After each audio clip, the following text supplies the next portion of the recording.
past time, John.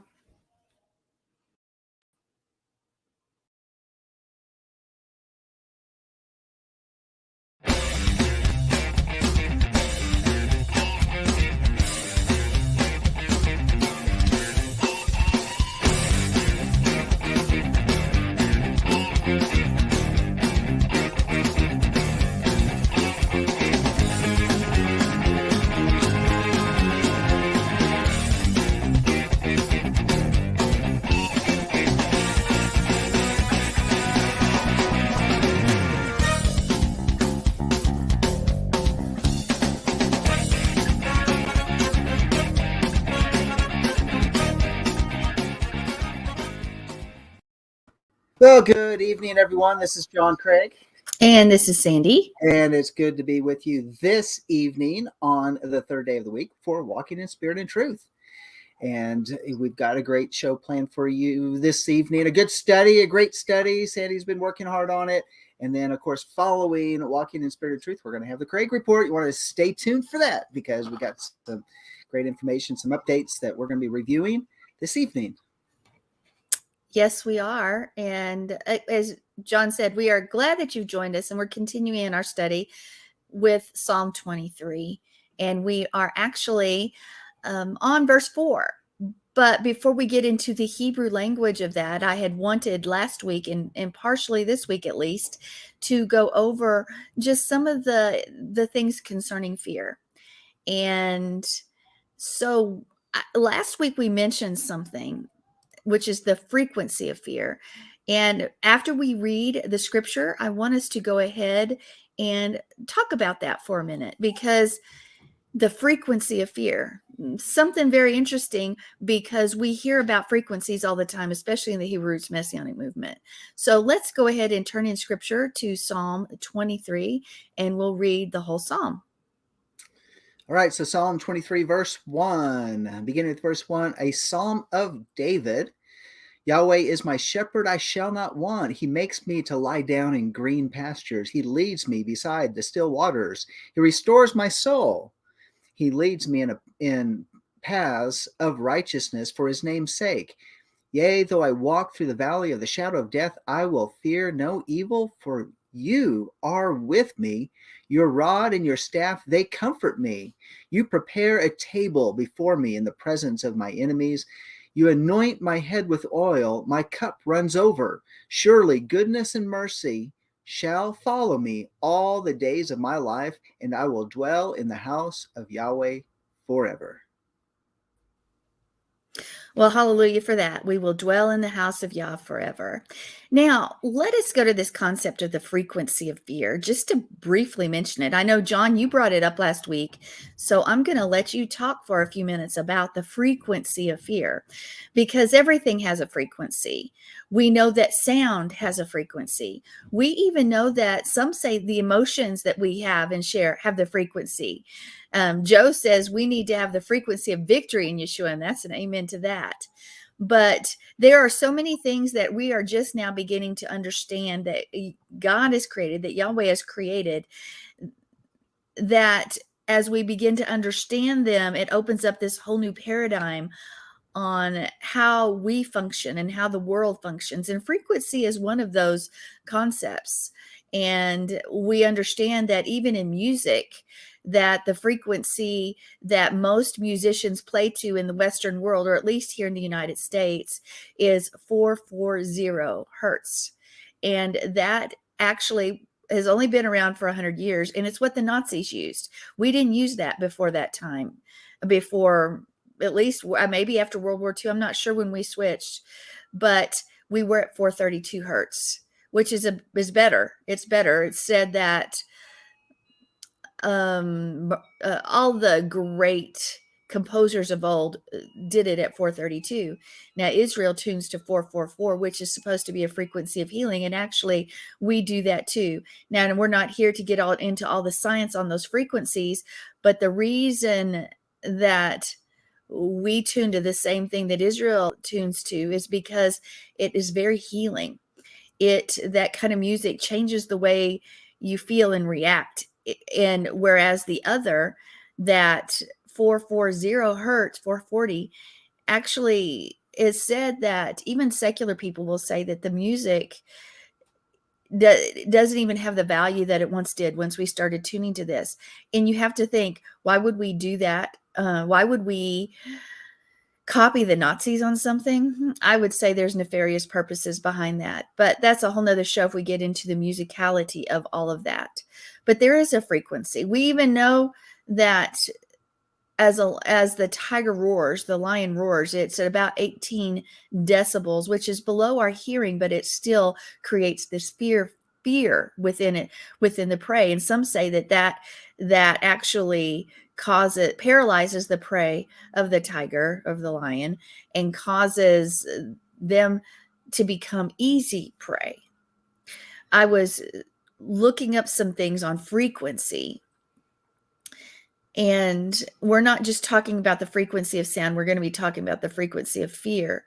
But it is really sad. I think the movie was called Irreverence or something like that.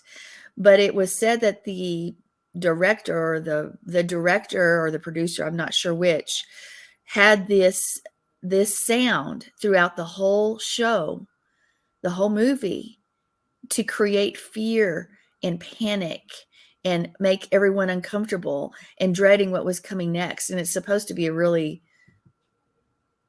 scary bad movie or something, but he did that so he could bring out those emotions and those feelings with the audience, because the audience that watches that movie is one that's geared more towards a horror or a horror type of show. And so secular people understand frequency, even the frequency of emotion. There's said to be, just as there is a frequency of fear, there is said to be a frequency of love. And so our emotions even carry their frequency. We know that there's a frequency in the clothing we wear. There are so many different things that most of us, in at least in Western society or in this day and this hour, we don't understand, but there is a lot to it, and people are coming into the revelation and understanding of those things. So let's gear it back in and hone it back in to that fear frequency. And I know I told you, John, that you were going to talk, and then I started talking. So why don't you chime in? Because I know, as you brought it up last week, you've also studied it out a little bit, and we'll have some commentary. Well, I did. I was looking into it, and honestly, you can really go down a rabbit hole that is, it's not really, there's a whole bunch of different things when you go to frequency, because you can get into the new age and you can start getting into the occult uses of the frequencies and then what those things are tied to. And here's what my thoughts are. And going off what you said, Sandy, yes, the God frequency, the what's come to be known as the key of King David, is the 444 megahertz. That's what we tune to at Life of Worship for our worship team, and it's what King David played his harp in this key. And remember, King David, when he was called in to play his harp before King Saul, when King Saul was being agitated by demons. And you say, well, what happened to King Saul? Is when King Saul was disobedient, and he didn't slaughter all the sheep, and he didn't slaughter all the people, and he didn't slaughter the king. And Samuel came out there and said, what's this bleating of sheep? The kingdom has been torn from you, and y'all will replace you with another. It's from that point in time you see that King Saul really goes downhill spiritually. It was as if all of the protection of Yah had been removed from him. And so there would be times of agitation, and he would literally have demonic torment, and they would bring in David to play his harp and to sing in order to, at that frequency, I can't explain it, but we can see scripturally, it would bring shalom. It would bring a peace. And those demonic entities that were tormenting King Saul would be silenced. And so we know that frequency is a God-given gift, but on the other hand, we see that there is a spiritual connection at frequencies that Hasatan will use and his minions will use, and our bodies are there are frequencies within our body, just like the whole world is made of frequencies. It just depends on how dense that frequency is. Anything from granite rock has got a frequency, and light has a frequency. So you have the sunlight has a particular frequency, and then you also can have infrared light has a particular frequency. And as Sandy was talking about earlier, in the roar of the island at 18 hertz, that roar of the lion has that sound we can't hear below 19 hertz and megahertz. And so, but if that sound is there, our body can still pick it up. We can still hear that. And what they have found is in scientific studies at particular frequencies that a body will react. There's a certain what's the right word? It's the disconcerted type of feeling, an uncomfortable feeling, even to a point of anxiety, and which leads into fear. It causes a little bit of that. I hear something's wrong, and I don't know if I need to run or fight. It's that flee or fight type of thing that begins to rise up within us. These are the frequencies that that affect us emotionally. Now, on the other side, you can go down the dark path, and I'm going to tell you this because this is not me. This is what those that follow frequencies in the New Age world, in the occult, in all of these different elements, these different groups, these communities, these where they take the whole body and they assign a particular frequency to different levels of the body, from the head all the way down to the tailbone, and all of these different things. And it is truly an occult practice, and each one of those levels is assigned particular deities. And this is why I don't really want to go down these dark holes and these dark paths, because these frequencies are the things that people actually use, taking what God created for good in order to bring about a demonic connections, those things that attract the demonic. So this frequency of fear, which is very, very low, resonates. But if our body begins to respond to that, then and our body begins to connect with that frequency, there's we have to be. I keep stumbling over this because I really don't want to say it.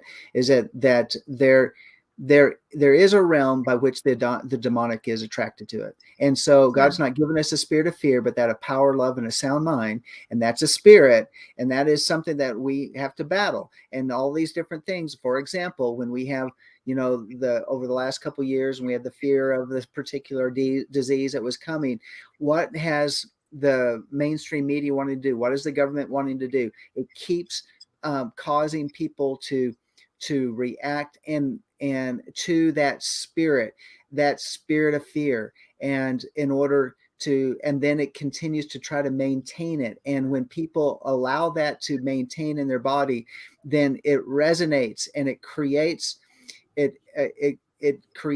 those negative pathways, and we don't want to be connected to those negative pathways. Those are the things that our body is a creation of God, and as Yahweh has created things to resonate within certain frequencies. We're not created to do that. It brings harm. It brings harm to the body, and we have to understand where that's at. And when we go down there and we go down to those levels, then it has the negative effects within the body, the negative functions, those things where the body begins to break down, the cells begin to break down. We see disease and all that type of thing begin to manifests itself physically within our bodies because we allowed ourselves to be connected to those places that God doesn't want us to be. He said that He's not given us a spirit of fear. So why would we stay there? Why would we want to entertain that? Because it has a frequency. It is a spirit.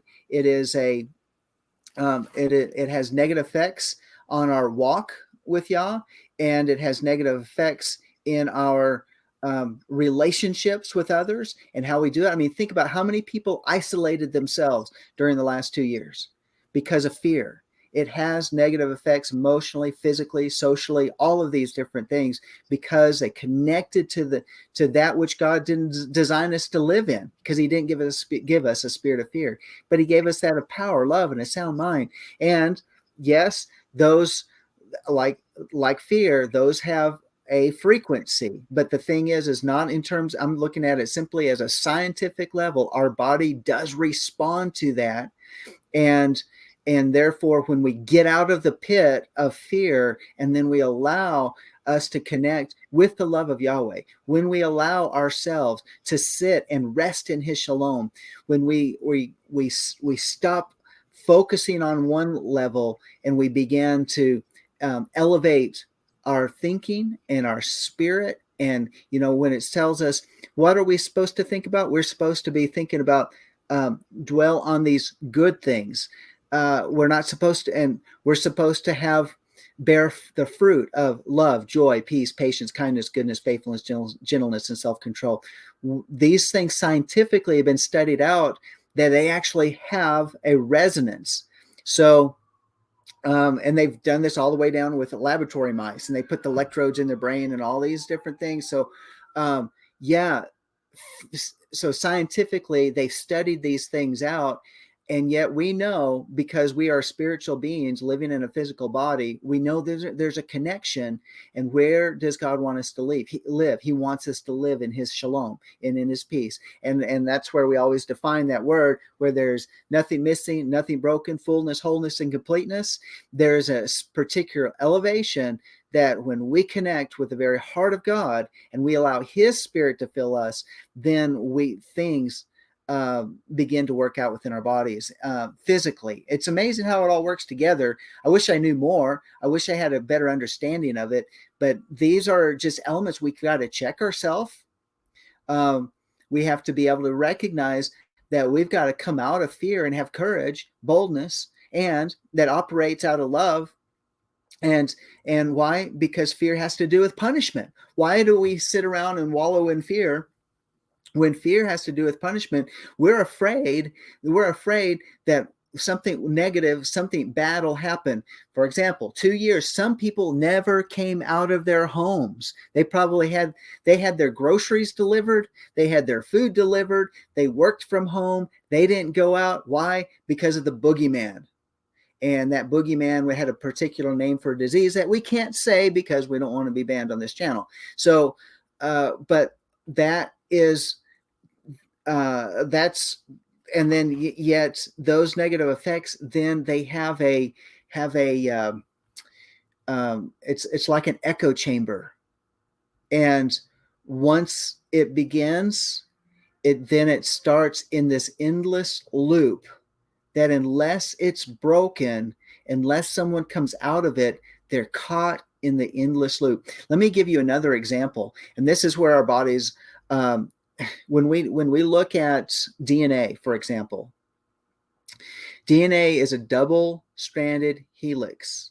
And if you look at it, and it's connected by each of the double strands are connected by whatever you call it, the RNA or whatever it is that connects one side to the next. And some people have taken that and said, wow, this in one sense is, when it's working in harmony, it is like Jacob's ladder. It is a connection, and people have had studies on it. Very interesting. But if you look at the double helix, what does it look like? It looks like a sound wave, and both of those sound waves are working in tandem with each other perfectly. And when we understand how that is frequency, working together to bring about harmony within our bodies and our structures. When it begins to break down and those strands in between uh, begin to break, then the body isn't working. Why would it break? It's because perhaps one side of the helix and the other side of the helix is not operating in harmony with each other, and it gets a little out of balance, snaps. One of those, I'm talking in real basic layman terms, and I could be completely wrong, but to me it makes sense. If those two strands get out of harmony, then there's a breakdown. And so what happens when we live in fear? That fear is not harmonic with our creator.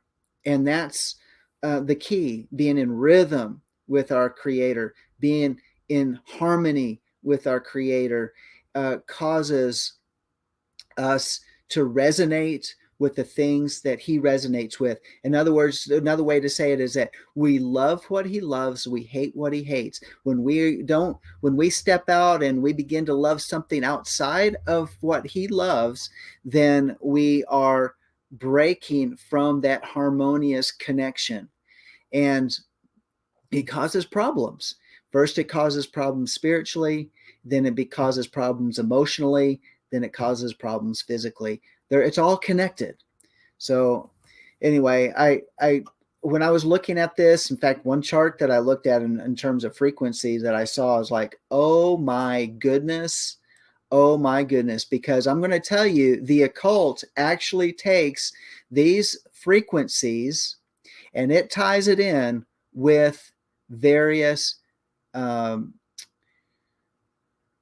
oh um, powers, principalities, demonic spirits with names that affect those particular regions within the body.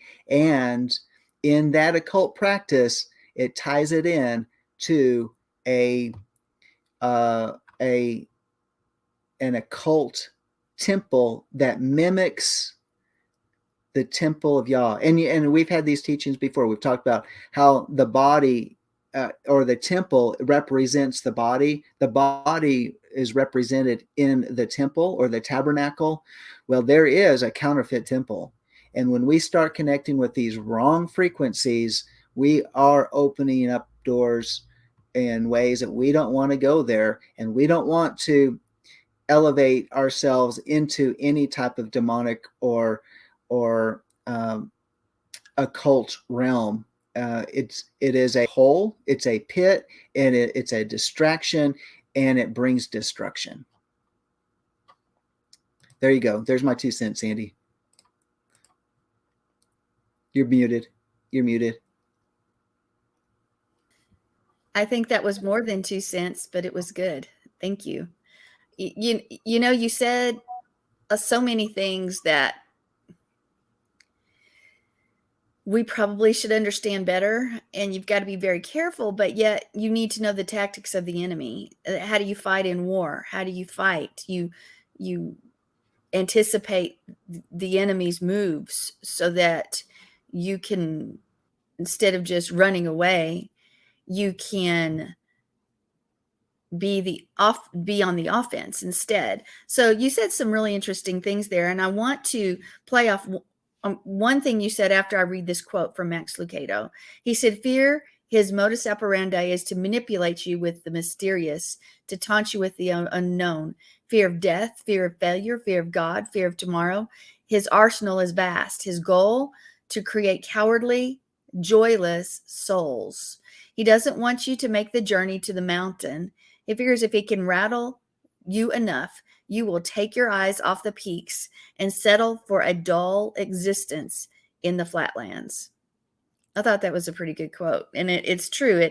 I'm going to get into all the detail of the physical things because we did that last week some, and we're doing it. We're going to go forward this week, but I want us to understand that even the animal, they just said that animals can smell fear on us when we fear. So think about that. Yeah. I mean, okay, I'm out in the public all the time, dealing with different customers and that type of thing. How many times do we actually, uh, if if you go, if a customer has a dog or a cat, how many times, and I've seen this, not, just not just in my case, but how many times, depending on who that person is, that dog or that cat's friendly or not. Now, some dogs are just not friendly. They just don't like anybody that's around in their yard that they don't know, and they're going to bark. You're an invader, all that sort of thing. I think about Chihuahuas. That's just, so many Chihuahuas are like that. I mean, they just bark, bark, bark, bark, bark. You're just invading, and I don't want to be around you. Get away. And but but but they can recognize.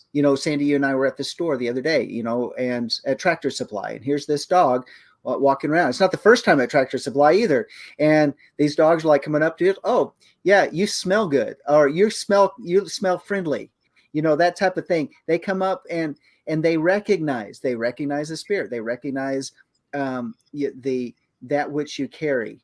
But if somebody is very fearful, like, go get that dog away from me, that dog is going to say, whoa, I don't like you. Something's wrong here.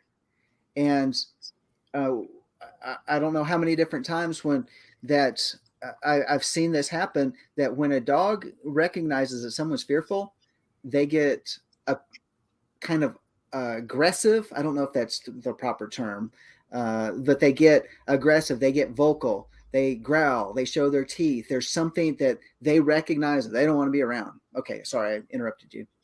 No, stay in with me on that, because here's what we don't understand as people. If fear has a frequency, fear has a smell, there's probably other parts of our senses that we don't understand or even knowingly know are affected by negative emotions. Let's go back to the experiment that we showed a video of it years ago about a plant. Okay, because we know our voice has a frequency. That's an audio frequency we're talking about here.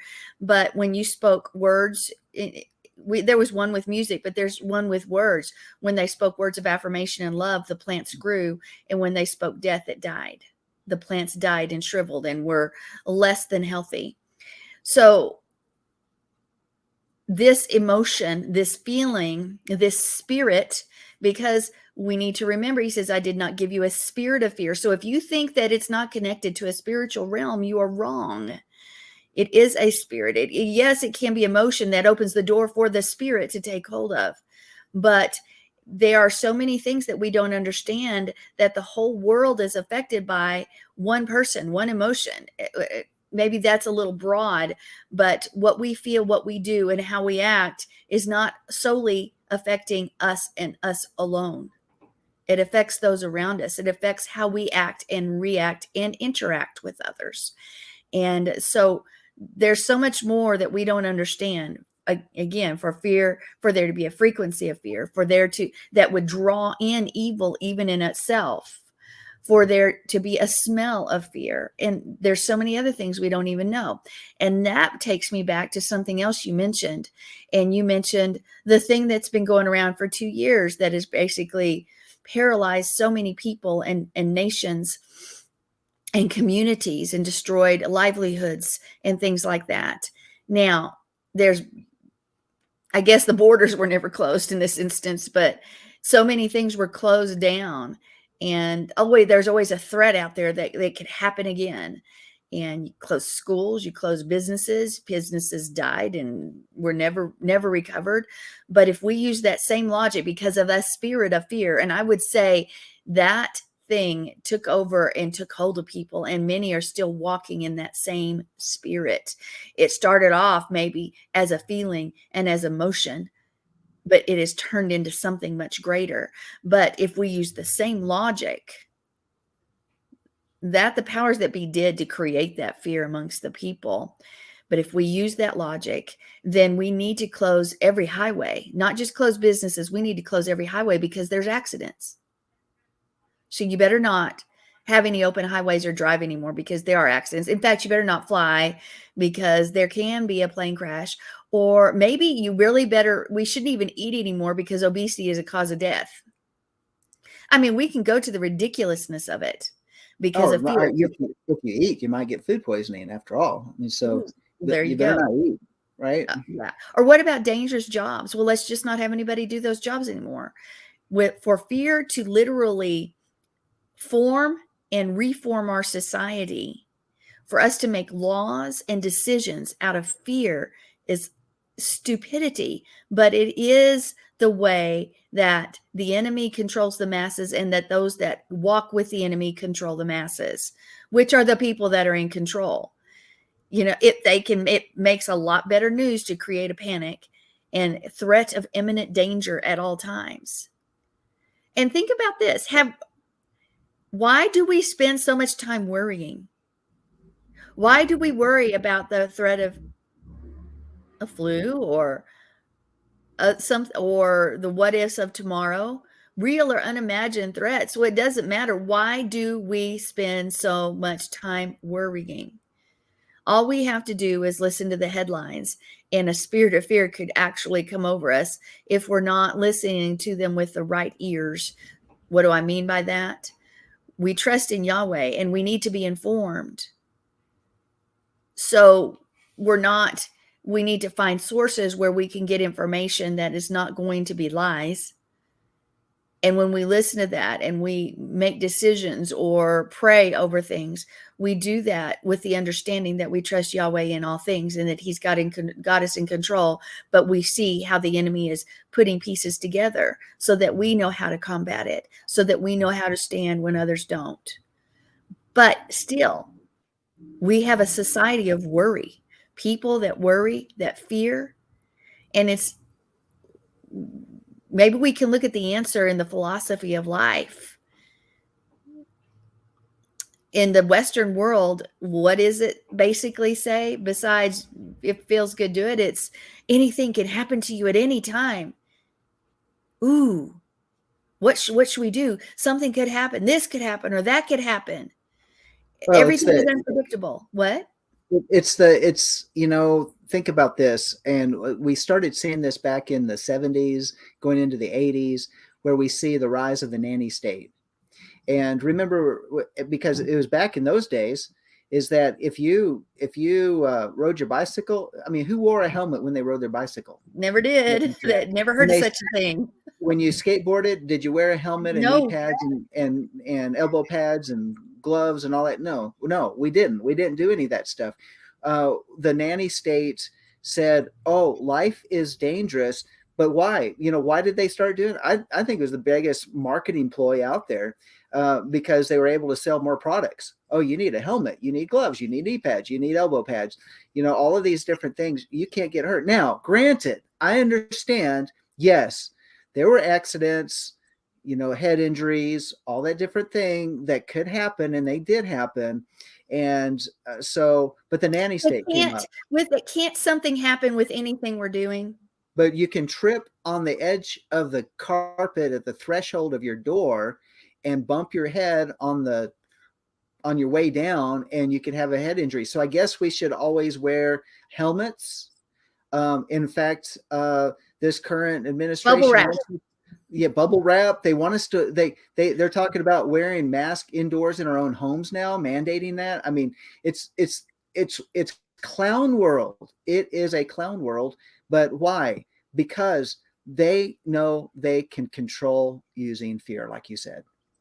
And if one thing is tired and worn out, they'll find something else because they want us to be afraid.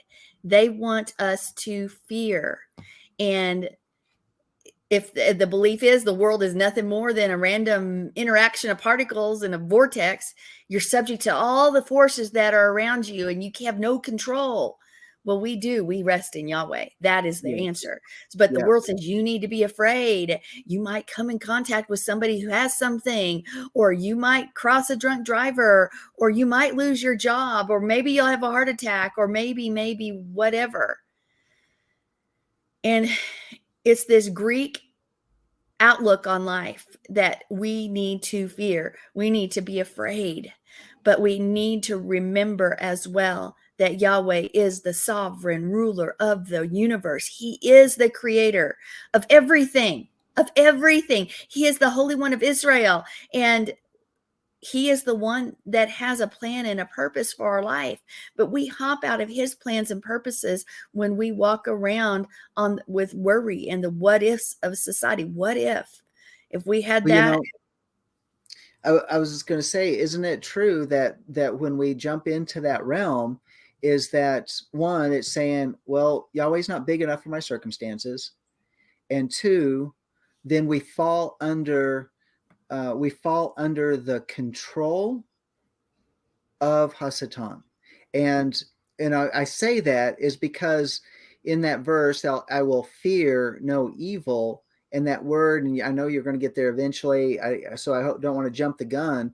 I will fear no evil, ra'ah, which is literally, I won't say, we can say it maybe spiritually, maybe we can say there's a connection here, but it's connected to falling under a hex or a vex, or it's connected to taking on a mark of Hasatan, saying God's not big enough, so this other entity is bigger, and I trust in it more than I trust in Yahweh, and and and it's connected to the fact that something adversity, affliction, calamity, these where it says, I will fear no adversity, I will fear nothing bad or calamity or hex or vex or anything wicked, and let alone any type of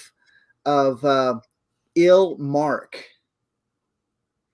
That's literally when we step out and we're not walking in fear, that I will fear no evil, then we are disassociating ourselves with the delusion and the deceptive and that siren call of the enemy trying to pull us into that level where ultimately we're being controlled and manipulated by.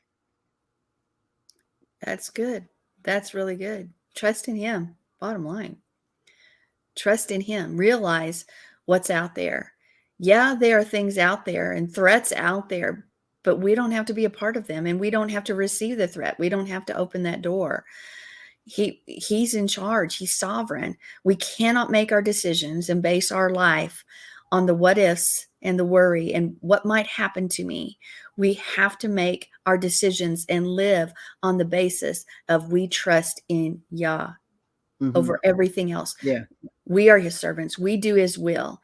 We follow his commands. We are in covenant with him. His enemies are our enemies, and our enemies are his enemies. And if I would come down with something, well, then it's going to serve his purposes for a reason, and I will get out on the other side. If I would Well, face one a of the things. trial, if I would face a trial, an accident, something else that happens, it will be used for his purposes, and I will come out on the other side with a great testimony. We have to adjust the way we see the obstacles and the threats that are around us. Go ahead. Mm-hmm. Right. Yeah. Because that's exactly right. Because the if we fall for this delusion of Hasatan that pulls us into that, we we start recognizing, why am I fearful? Why am I fretting? Why am I doing this? Understand is that now we're recognizing our own wretchedness. Okay, it's saying I'm really in a pit. I'm really covered in miry clay, and this is not where God wants me to live. And that first point of recognizing it, that honestly, when we recognize that point, man, that's the awesome time, especially that we're coming into this time of Passover and unleavened bread, is to recognize that is leaven I don't need in my body. I don't need that in my thinking. I don't need that in my soul. I don't need it in my lifestyle, and I don't need to project that in my life. And that we take care of it. Say, Father, I'm wretched. We confess that before him. I am wretched. I'm living in a place that you don't want me to be living. You didn't create me to live in this place. And in spite of circumstances, current events, whatever it is, still, I'm living in a bad place. Doesn't mean we go bury our head somewhere out there and just try to turn the noise off and turn everything off. No, I mean, I don't think that's wisdom, but it is everything having to do with the proper attitude that aligns ourselves with the word. And so when we recognize that wretchedness and we confess it, we also have to confess and we have to renounce that we have aligned ourselves with the plan of Hasatan. We actually allowed ourselves to be deluded, to be enticed, and to be brought in to that realm. And we have to renounce that connection and any connection that it's affected us spiritually, emotionally, and physically, and renounce all those three layers. And then we got to start making sure that our good confession is aligned with the word, and that we are not speaking contrary. We're not speaking the death of ourselves. We're not speaking the pain of ourselves or our situations or the woes is me or whatever. That we elevate ourselves to that which is in alignment with what Yahweh already said about us. And there's tons of scripture that tells us where we're supposed to be living at. Really good. Well, thank you, John, for really taking us on this journey today. It's good, and it's an encouragement, and it's a reminder that we live in a world where the enemy tries to counterfeit all that's good that Yah creates, but we trust in him. So we will continue on this path next week, and I hope that you got something from this evening. And anyway, there's more coming up because the news part of this show is up next. All right. Yeah, thank you for joining us, and we'll see you on the other side here on lamnetwork.tv.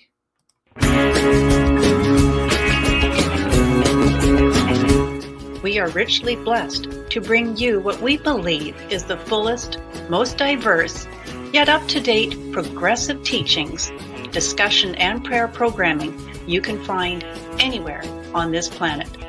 Be sure to take the tour of the MessianicLambRadio.com website.